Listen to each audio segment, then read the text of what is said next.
ladies and gentlemen. Lately I've been reeling, watching the nightly news. Don't seem to find the rhythm, just wanna sing the blues. Gotta get that fire back in my bones. So will somebody please pass the megaphone? Oh, hear my prayer tonight, I'm singing to the sky. Give me strength to raise my voice, let me testify. Oh, hear my prayer tonight, 'cause this is do or die. The time has come to make a choice. Let it move it, let it move, let it move it. Let it move you, oh let it move you. Though I walk through the valley in the shadow of night, oh with you by my side, I'm stepping into the light. I choose, let it move, let it move, let it move.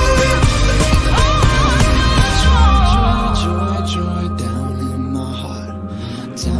my heart to stay. I need that joy down in my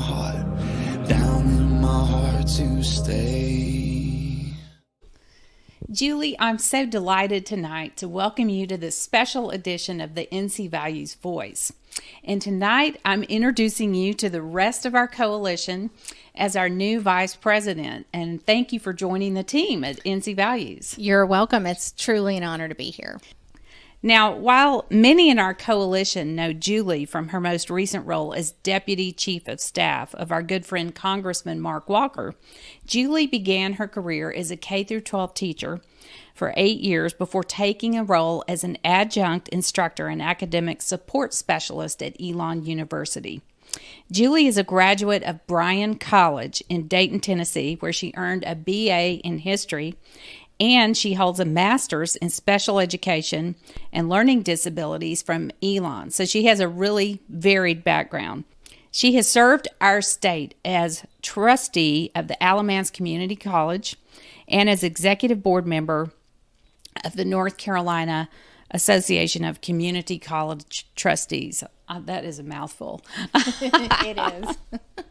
So, Julie, I've been waiting so long to officially say welcome to our team. And why don't you just tell us a little bit about yourself and your background? Thank you, Tammy. It's an honor to be here. I am originally from Mebane, North Carolina. I can trace my roots in North Carolina back many generations. Wow. I love this state and its people. We can tell. Very much. And I'm a wife. I've been married to Carl for, it'll be 25 years this May. Wow. And I'm the mother of one son. His name is Jacob, and he is about to graduate from high school this year. So lots of exciting things happening in our family. That's wonderful. Well, I know that your work in the pro-life movement started as a volunteer for Students for Life, and then in your local pregnancy care center. Mm-hmm. So tell us a little bit about how being a pro-life advocate has impacted your life. Yes, I actually became first interested and involved in the pro-life movement as a teenager. My parents are both pro-life, and one time when I was about 15 years old, I found a little book by C. Everett Koop, the former Surgeon General, called Right to Live, Right to Die, and I read it, and I was gripped by the humanity of the unborn and our need to defend them. So I jumped right in, started actually interning and being in the halls of the General Assembly as a teenager, trying to find out what I could do to impact this issue. At that time, I was very focused on statistics. There was a sad number during those days in the late 80s. 4,000 babies a day were being aborted. Yes, I believe that was the peak of the abortion industry. It was. So I went off to college and I became the president of the Students for Life group there, and I started volunteering at the local crisis pregnancy center. And fast forward a few years to Washington, D.C. I was doing an internship program up there and some college classes. And one Saturday morning, as part of a college research project, I took a subway to an abortion clinic. Wow. And I needed to interview the director of that clinic to gain some information about a healthcare policy paper that I was writing. Wow. And I walked in the door for my appointment with her, and I looked to the left, and there was a young girl. She could not have been more than 16 years old. And she was crying, and she was alone. Wow. And I will never forget the look of hopelessness and fear on her face. I was immediately called back to meet with the director, and I asked her about different healthcare policy initiatives. But as I left that day, I realized that the pro-life issue is not just about statistics. There are stories behind each of these numbers. Yeah, and that story involves a baby and a mama who's hurting and needs our care. It does. That put a human face on it, didn't it? It did. Yeah. It did. And I think it's important for those of us in that world, you know, to see things that way. And an overarching verse that means a lot to me in this space is from Proverbs 31, where it talks about speaking up for those who cannot speak for themselves. And so that day I resolved to be a voice for that mom, for that baby. One of my dear friends, Clarence Henderson, a civil rights hero, always says, silence is consent. So I decided not to be silent that day and to be their voice. What a great background you have, and what a great calling it looks like the Lord has put on your life. I always think about that verse in Isaiah where Isaiah says, "Here am I, send me, Lord," when God asks, "Who will I send?" And Julie, you just embody that quality of Isaiah. So, Thank you. Yeah. Well, one of your key roles at the North Carolina Values Coalition is going to be to continue our work with legislators across the state to advocate for different issues and to advance pro-family and pro-life policies. And, you know, some people may think that the word lobbyist is a dirty word, and they may have a negative viewpoint of what lobbying actually is. But as I look at your resume, it appears that you've really been lobbying, in a sense, your entire life to advance family values and the pro-life cause. So why is that, Julie? Well, I think I do like to think in terms of lobbyist/advocate, because in our case, we are in each piece of legislation that we support advocating for others, many of whom cannot advocate for themselves. And so early in my career, I did spend 17 years in education. Wow. And early in that career, I felt a particular pull to special education. That goes back to my student teaching days. And I remember I had a free period as a student teacher, and my supervising teacher said, "Well, there's this kid named Mark. You could teach him or try to." And I was like, "Who's Mark?" And she said, "Well, there's a whole nother wing of the school, and there's these students, and I don't know. They tell us we need to teach them, but I don't think he can really learn." And I said, "Well, I'll try." So Mark comes in. He has cerebral palsy, which does not impact intellect, but he couldn't speak. So I found some ways to teach Mark his high school history, and he made A's on his tests that semester. Wow. The kid who couldn't learn. That's amazing. What a great story, Julie. From that day forward, Yeah. I decided to be an advocate in that space for the children that people have a tendency to look at through a certain lens of disability when I want to look at their ability. So no matter which context I found myself in, whether it was the classroom advocating for these kids, whether it was training future teachers at Elon to see through that lens of ability, or encouraging the brave moms of medically fragile kids at Gateway Education Center in Greensboro, all of those things involved being an advocate for those who typically are on the margins and need someone to believe in them. And it was truly a privilege. Well, and of course, that's so much of what's involved in lobbying, especially on the issues that we lobby on. I mean, like, who else is going to advocate for unborn babies if it's not a lobbyist in a legislator's office asking them to pass a bill. And who else is going to advocate for children in public school who are being taught horrific curriculum and being indoctrinated by left-wing policies if we're not in the legislator's office advocating for those children? So I know you're going to be a top-notch advocate for people who can't really speak for themselves. Well, thank you so much. It's one of those things that, when I walked into the legislative building the other day, I realized that all of these experiences, all of these faces, these names, these stories were walking in with me. And that will continue to be the case. That's wonderful. And that's what legislators want to hear. They want to hear real stories of people who've been impacted. Right. So now you've led teams of volunteers, and you've served as a volunteer in church, in political campaigns, and in schools. And your experience has given you a unique viewpoint on volunteerism. And I have to say, one of the most unique experiences I've heard you share is about being in a prison. So tell me how you got there and what you learned once you got out. Well, how did I get there? I got there, it started with my work with Congressman Mark Walker, and criminal justice reform is a real passion of his, and it was a top initiative of our office.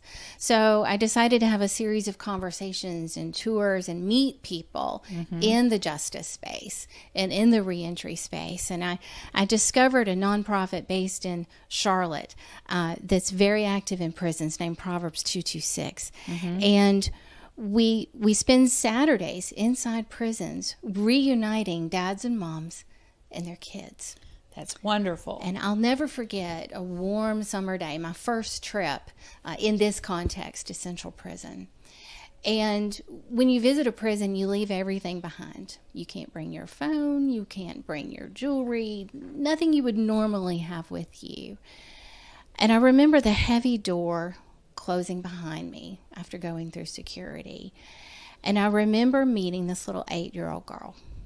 And it was my job to be with her for that day while she spent the day with her dad. Oh, wow.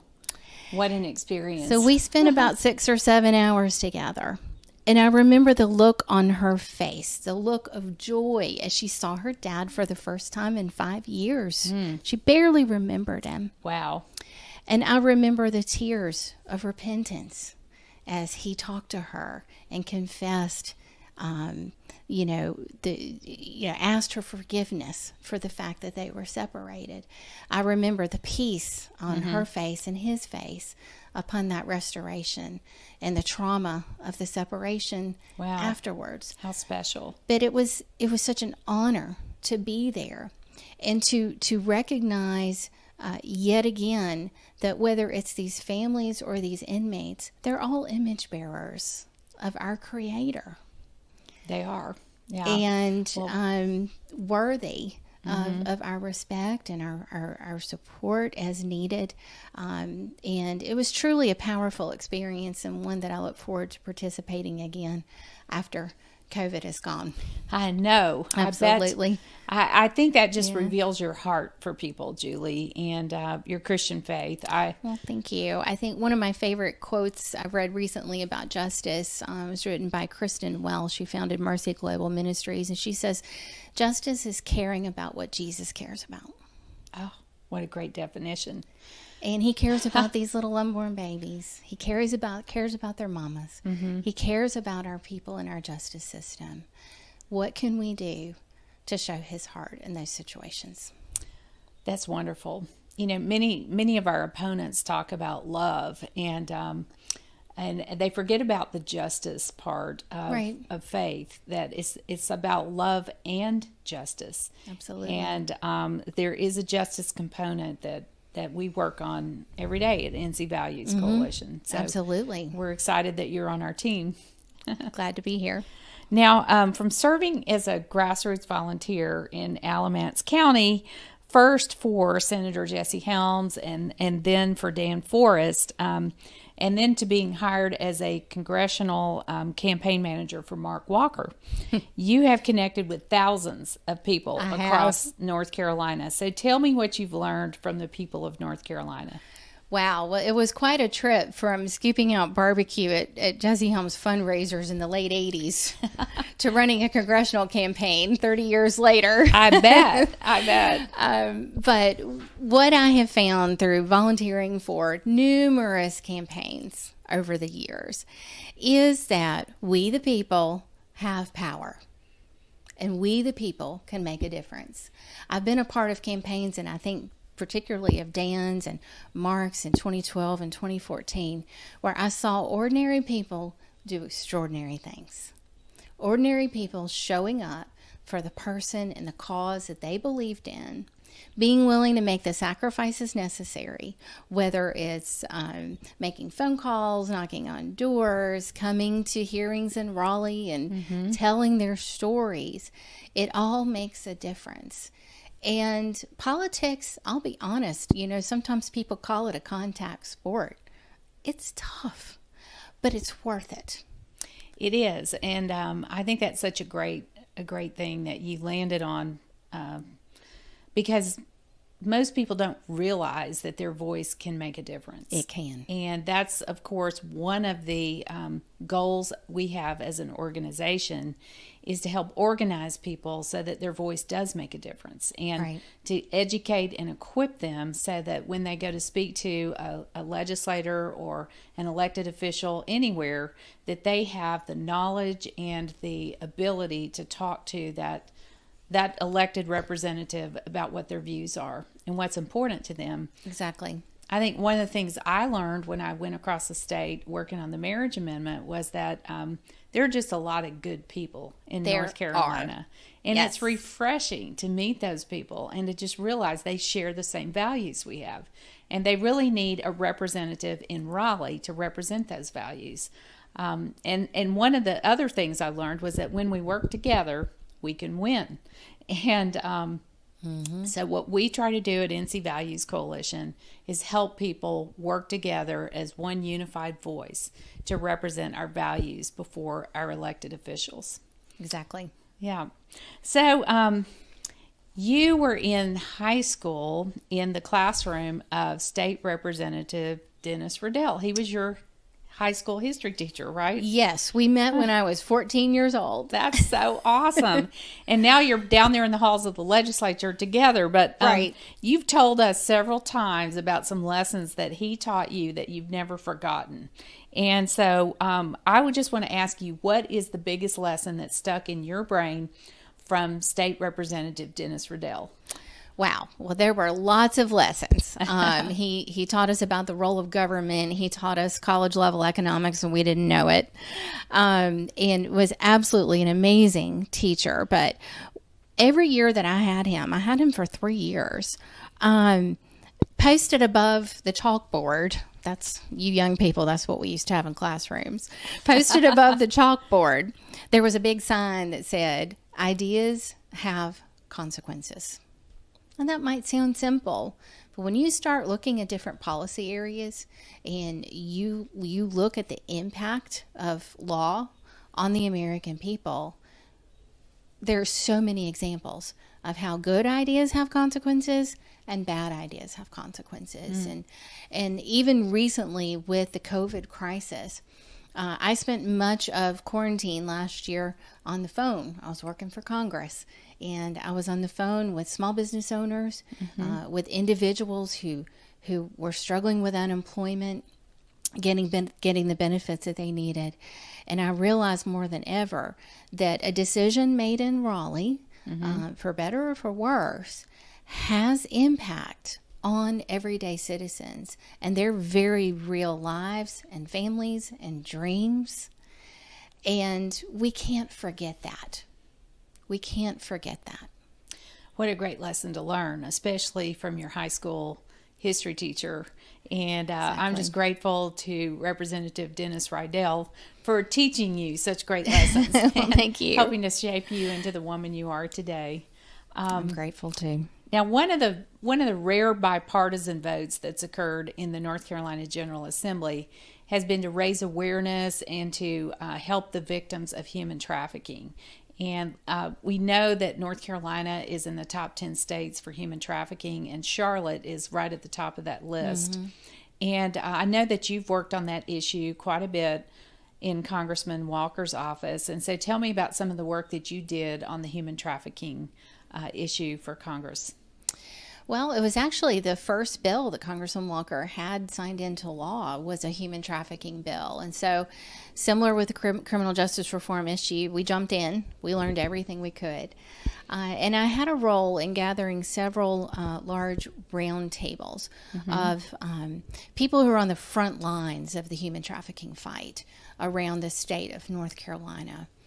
And again, we found the stories behind the statistics. The numbers are staggering here. Yes. But when you think about the human cost behind each of those numbers, Right. it's truly astounding. And so getting to know individuals in law enforcement, in advocacy work, in legal work on behalf of these young women and boys involved in human trafficking, who are victims of human trafficking. It showed me, first of all, the pain and the brokenness behind this, but it also gave me hope because I saw talented, passionate individuals from both sides of the aisle who were willing to push politics aside as much as humanly possible and enter into this space and do what they can to rescue and to protect and to serve these image bearers, again, who so desperately need our advocacy and support. Well, your experience in that area, Julie, I think has been just an amazing miracle that, it's one of the issues that we work on as well. And absolutely. So it just fits right into our pro-life work in the General does. Assembly, not just unborn babies, but victims of human trafficking, and also foster care children who are born to addicted, substance abused mothers. And so all of those fit into that realm of really protecting life. And Exactly. it's guaranteed in our state constitution, our federal constitution, but most of all, we know the source of life is our Heavenly Father. Absolutely. And so we look forward to your work on that issue as well. Thank you. Now, Julie, in your new role as Vice President of the North Carolina Values Coalition, what are some of your hopes? What do you hope to achieve as you work across the state of North Carolina? Well, I think the most immediate thing facing us is our legislative work. Here we are at the beginning of a long session of the General Assembly. And so my goal is to work collaboratively with others to advance legislation that supports human life, that advances our values, and also makes a true impact on the people of this state. Once things open up more, I look forward to traveling on behalf of North Carolina Values Coalition and seeing more of the state and meeting even more of its wonderful people, and to carry the message of the sanctity of human life, of the ways that we can honor that, and also to just really help folks look at others through a certain lens. And that's the lens through which God sees them. And I think that is of utmost importance, for us to remember. And also the fact that, there's a lot of brokenness. There's brokenness behind the reason why we have some of the legislation that we're supporting. Right. But we know the healer. And we know the end of this story. And we know that at the end of the day, He will make everything new. And it's a privilege to be a part of that.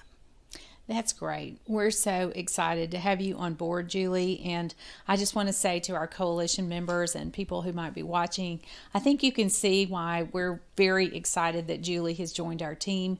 And we look forward to the impact that she will have on the state of North Carolina, influencing values like the pro-life issue, marriage and family, and religious freedom. Thank you, and good night.